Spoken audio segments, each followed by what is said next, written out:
할렐루야. 주님께서 부활하셨습니다. 오늘 본문도 이와 같이 부활하신 예수님의 이야기인데요. 하지만 오늘날 부활절만큼 본문 분위기는 그렇게 밝지는 않습니다. 오늘 본문은 이렇게 시작하는데요. 우리 다 함께 19절의 말씀 한 목소리를 읽도록 하겠습니다. 함께 읽겠습니다. 이날 곧 안식 후 첫날 저녁 때 제자들이 유대인들을 두려워하여 모인 곳에 문들을 닫았더니 예수께서 오사 가운데 서서 이르시되 너희에게 평강이 있을지어다. 아멘. 오늘 본문의 상황은 어떠한 상황이었나요? 제자들이 모여 있었습니다. 그들이 모여서 무엇을 했다고 19절은 말씀하고 있나요? 문들을 닫았다고 합니다. 왜 그랬을까요? 바로 그들의 두려움 때문이었습니다. 그렇다면 그들은 무엇을 통해 이 두려움을 느꼈을까요? 예수님을 죽인 유대인들이 계속해서 제자들을 위협하고 있었기 때문입니다. 그 당시 상황을 보면 충분히 제자들이 두려워할 만도 하는데요. 예수님이 저주를 상징하고 끔찍한 사형 도구였던 그 십자가에서 공개적으로 처형당하셨습니다. 너무나도 무기력하게 십자가에 달려 돌아가셨죠.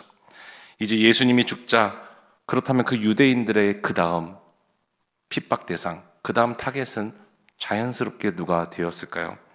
그를 따르던 무리들, 즉 제자들이었죠. 그러니 제자들은 문을 닫고 두려움에 떨며 숨어 지냈던 것이었습니다.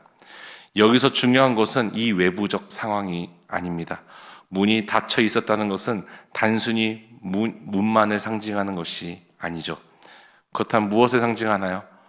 바로 그들의 내면의 상태, 영적 상태를 의미하기도 합니다. 제자들의 영적 상태는 어땠나요? 두려움과 혼란으로 닫혀 있었습니다.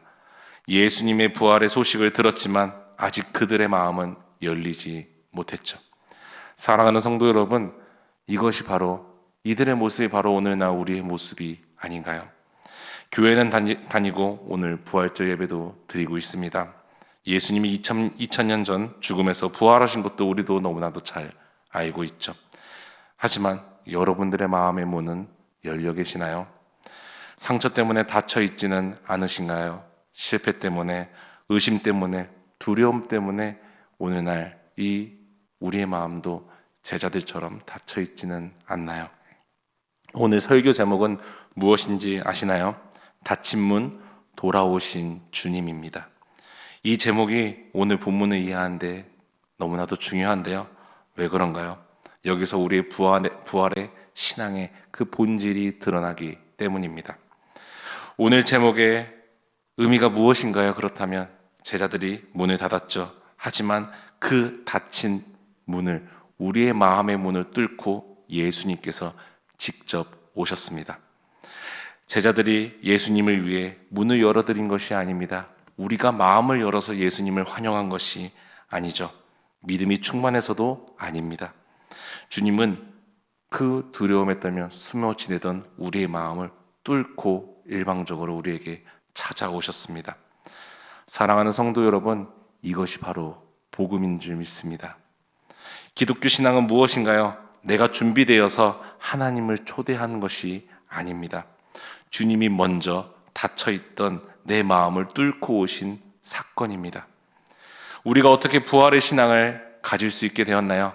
여러분들이 어떻게 보지도 않았던 그 부활을 믿어지게 되신 건가요? 내가 마음의 문을 열어서 신앙을 받아들인 것이 아닙니다. 내가 똑똑해서, 내가 능력이 있어서 믿음이 생긴 것이 아닙니다. 부활하신 주님께서 내 불안과 두려움과 불신, 그 상처를 뚫고 오셨기 때문입니다. 사랑하는 성도 여러분, 오늘 본문은 단순히 예수님의 부활하신 몸은 신비롭다, 이것만을 말하고 있는 것이 아닌데요. 어떠한 메시지를 우리에게 주는 것인가요? 구원은, 부활 신앙은 오직 예수님의 일방적인 찾아오심으로부터 시작된다는 것입니다. 그것이 기독교가 말하는 은혜이고 그 은혜 때문에 부활하신 예수님이 오늘날 우리까지 믿어지고 신앙이 생기게 되는 것입니다. 예수님이 제자들의 닫힌 문을 뚫고 들어오시고 어떠한 말씀을 하셨나요? 우리 21절의 말씀을 한 목소리 읽어보도록 하겠습니다. 21절의 말씀 함께 읽겠습니다. 예수께서 또 이르시되 너희에게 평강이 있을지어다. 아버지께서 나를 보내신 것 같이 나도 너희를 보내노라. 아멘. 너희에게 평강이 있을지어다 라고 말씀하셨습니다.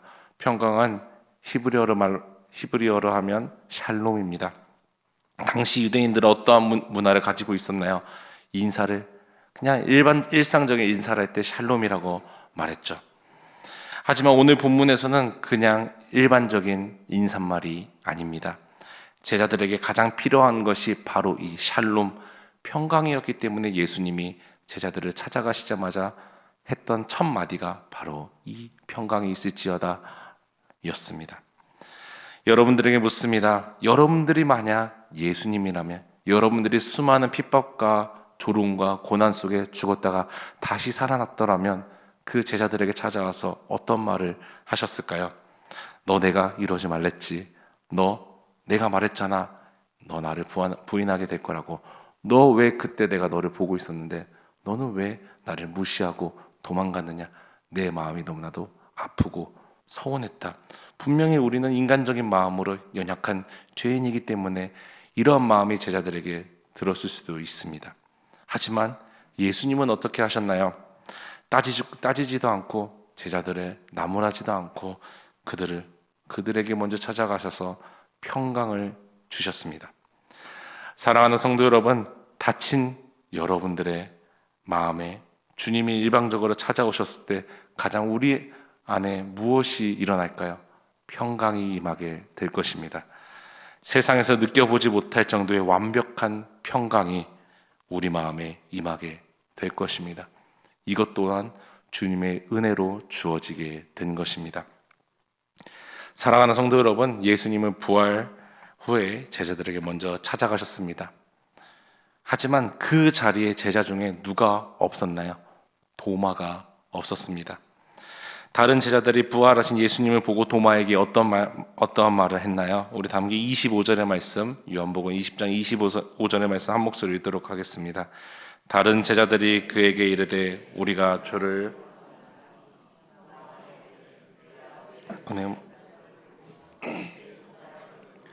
넣으면 내 손을 그 옆구리에 넣어보지 못하고는 믿지 아니하겠노라 하니라. 아멘. 다른 제자들이 부활하신 예수님을 보았다고 말했지만 수없이 말했고 확신했지만 도마는 정차 그 말이 믿어지지가 않았습니다. 어떠한 사람들은 이러한 도마를 비난하고 우리는 이렇게 살아가지 말아야 된다. 예수님이 오실 때 우리는 그 자리에 있어야 된다라고 말을 하는데요. 어떻게 예수님이 부활하셨는데 그 도마는 믿지 않았는가? 나는 도마와 같지 않는다. 우리는 도마처럼 되지 않아야 된다. 이렇게 말씀하죠. 하지만 여러분들에게 묻습니다. 도마의 모습이, 도마의 불신이 누구와 닮았나요? 오늘날 우리의 모습과 너무나도 닮았습니다. 내가 직접 확인해야겠다. 내 눈으로, 내 논리적인 사고로 예수님이 믿어져야지 내가 믿겠다. 내가 이것을 직접 경험해야지만 알겠다. 주를 그리스도라 내가 고백할 수 있겠다. 이것이 오늘날 우리의 모습이지는 않으신가요? 도마가 특별히 나쁜 사람이 아닙니다. 도마의 모습은 그냥 인간이 가진 자연스러운 유한한 한계를 보여주는 것입니다. 그렇다면 오늘 본문은 우리에게 무엇을 말씀하고 있는 것인가요? 사람의 설명만으로는 부활이 믿어지는 것이 아닙니다.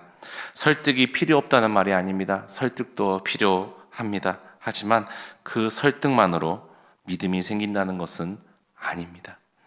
그런 도마의 모습을 보고 예수님은 어떻게 하셨나요? 26절은 이렇게 말씀합니다. 함께 26절의 말씀 읽겠습니다. 여든 해들을 지나서 제자들이 다시 집 앞에 들었을 때 도마도 함께 있고 문들이 닫혔는데 예수께서 오사 가운데 서서 이르시되 너희에게 평강이 있을지어다. 예수님은 여덟해 즉 8일 후 다시 도마가 있는 자리에 찾아오셨습니다. 다른 제자들과 찾아갔던 것처럼 19절의 말씀과 동일한 방식으로 도마에게 찾아간 것이죠. 도마가 예수님을 찾아간 것이 아닙니다. 예수님이 도마에게 오신 것입니다. 도마가 마음을 열고 예수님을 찾아간 것이 아니죠. 그 닫혀있던 마음, 불신의 마음을 뚫고 예수님이 도마의 마음속에 들어가신 것입니다. 그리고 예수님이 도마를 믿음의 자리로 끌고 오신 것이죠. 그리고 어떻게 말씀하셨나요? 27절은 이렇게 말씀합니다. 함께 27절의 말씀 읽겠습니다. 도마에게 이르시되 내 손가락을 이리 내밀어 내 손을 보고 내 손을 내밀어 내 옆구리에 넣어보라. 그리하여 믿음 없는 자가 되지 말고 믿는 자가 되라. 아멘. 예수님이 도마에게 이런 말씀을 했을 때 도마는 어땠을까요? 소름이 돋았을 것입니다. 왜 그런가요? 이것은 25절에서 한 말은 예수님께서 도마가 25절에서 한 말은 오직 다른 제자들과 나눴던 말인데 그 말을 예수님이 똑같이 도마의 한 말을 듣고 대답을 하신 것이기 때문입니다. 도마가 다른 제자들과 함께 있었을 때 예수님은 눈에 보이지 않았지만 도마와 함께 계시고 있었다는 것입니다. 사랑하는 성도 여러분, 도마는 내가 손가락을 예수님의 그 손에 난 못자국에 넣고 뚫려있는 옆구리에 넣고 내가 휘저을 전까지 믿지 않겠다고 선언했죠. 그런 도마에게 예수님은 뭐라고 말씀하셨나요? 내 손가락으로 나의 손에 못자국에 넣어봐라. 내 옆구리에 넣어보아라. 말씀하셨습니다. 도마가 어떻게 했나요? 많은 사람들은 도마가 넣었다고 생각하기도 하는데요. 어떠한 그런 그림을 묘사할 때도 많은 화가들은 직접 도마가 예수님의 손과 옆구리에 손가락을 넣었다고 표현합니다. 하지만 오늘 본문에 보면 그 어떠한 부분에서도 도마가 직접 예수님의 손과 옆구리에 직접 손을 갖다 댄 적이 없습니다. 그리고 도마는 예수님을 만지지도 않고 어떻게 고백했나요? 28절은 이렇게 말씀합니다. 함께 읽겠습니다. 도마가 대답하여 이르되 나의 주님이시여 나의 하나님이시니이다. 아멘. 이 도마의 고백은 무엇을 의미하나요? 단순한 놀람과 감탄이 아니죠. 도마의 닫힌 심령이 예수님을 통해 열리게 된 것입니다. 도마에게도 주님의 은혜로 부활 신앙이 생기게 된 것입니다. 사랑하는 성도 여러분, 세상 종교와 기독교의 차이점을 아시나요? 세상 종교는 대부분 사람이 신에게 도달하기 위해 신의 마음을 흡족해 하기 위해 시원케 하기 위해 부단히 노력하는 것입니다. 수행하고 정성을 다해 스스로 그 신앙의 문을 열려고 하는 것이죠. 나의 힘으로 그 신에 있는 자리, 나의 힘으로 신을 만족시키기 위해 부단히 노력하는 그 다른 종교들을 우리는 자력 종교라고 합니다. 나의 힘으로 노력하는 종교라는 것이죠. 하지만 기독교는 어떠한 종교인가요? 내가 하나님에게 도달한 이야기가 아니라 하나님이 내게 오신 사건입니다. 신이 피조물에게 먼저 찾아오신 유일한 분이시죠. 내가 문을 열어 부활을 받아들인 것이 아닙니다. 내가 능력으로, 내가 열심으로, 내가 하나님의 마음을 흡족시키게 한 것이 아니죠. 하나님이 먼저 닫힌 우리의 마음을, 우리의 문을 일방적으로 뚫고 우리에게 찾아오셨습니다. 그리고 나의 마음의 문을, 나의 닫힌 심령을 열리게 해주셨죠. 사랑하는 성도 여러분, 오늘은 부활주일입니다. 부활주일은 부활의 신앙을 믿지 않는 우리에게, 아니 믿어지지 않는 우리에게 예수님이 그 닫힌 마음을 뚫고 들어오신 사건입니다. 베드로에게도 그랬고 바울에게도 그랬고 오늘 본문에 나오는 도마에게도 그랬습니다. 이 사람들 모두 다 스스로 주님에게 도달한 사람들이 아닙니다. 주님이 먼저 찾아오신 사람들이죠. 그래서 기독교는 유일한 타력 종교입니다. 나의 능력과 어떠한 공로가 없이 오직 예수 그리스도의 주권하심으로, 예수 그리스도의 은혜로 우리는 예수님이 믿어지게 된 것입니다. 그렇기 때문에 기독교는 유일한 타력 종교입니다. 이제 도마도 주님의 은혜로 부활 신앙이 생겼습니다. 그리고 예수님은 어떻게 말씀하시나요? 29절은 이렇게 말씀합니다. 함께 읽겠습니다. 예수께서 이르시되 너는 나를 본 고로 믿느냐? 보지 못하고 믿는 자들은 복되도다 하시니라. 아멘. 사랑하는 성도 여러분, 이 말씀은 예수님이 오늘날 우리에게 하시는 말씀입니다. 아무 생각 없이 믿으라는 말이 아니죠. 그저 너는 비판적이지 않고 그냥 이것을 세뇌시키고 세뇌적으로 받아들이라는 말씀이 아닙니다. 그렇다면 무엇을 의미하는 건가요? 눈으로 직접 보는 방식이 아니라 예수님이 이제 말씀과 성령으로 우리에게 찾아오시겠다는 선언입니다. 그리고 우리의 눈에는 보이지 않지만 또 다른 보혜사 성령님이 우리의 마음에 임재하셔서 우리가 하나님이 예수님이 나의 구주라 믿어지게 되는 것이죠. 이제 우리는 도마처럼 예수님의 그 손에 난 못자국을 직접 보지는 못합니다. 옆구리도 확인할 수도 없죠. 하지만 그런데도 우리는 예수님이 믿어집니다. 예수님이 부활하셨다는 것이 너무나도 잘 믿어지고 있죠. 왜 그런가요? 예수님의 말씀과 성령님이 닫힌 우리의 마음을, 우리의 심령을 뚫고 들어오셨기 때문입니다. 오늘날 우리도 주님의 전적인 은혜로 부활 신앙이 생기게 된 것이죠. 주님이 믿어지게 된 것입니다. 우리가 믿는 것이 아닙니다.